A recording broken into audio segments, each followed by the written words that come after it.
Moi, je dis il faut se lancer. Se lancer parce que ça permet à un moment donné de faire un point sur la situation.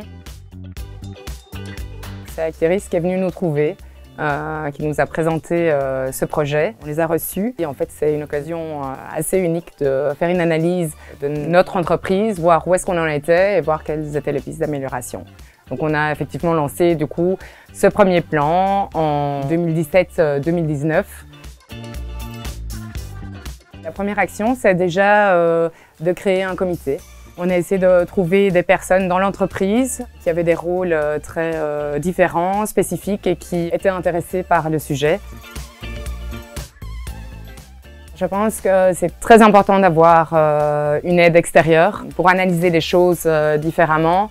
Je me rends compte que quand on évolue juste en vase clos, on va vite tourner en rond, entre guillemets.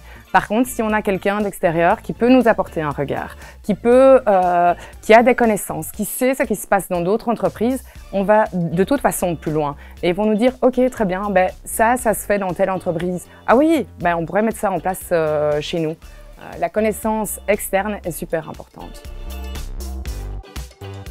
Le troisième plan est vraiment un plan thématique sur la communication inclusive. Et donc là, on a vraiment focalisé sur l'externe. Donc les deux premiers plans étaient plutôt en interne.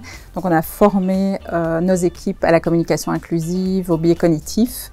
On a aussi revu tout ce qui était par rapport à nos animateurs. Donc il y a un book antenne qui existe. Donc c'est un recueil dans lequel les animateurs ont tous les conseils pour comment parler à notre public. Et on a vraiment essayé de rendre ce book antenne le plus inclusif possible.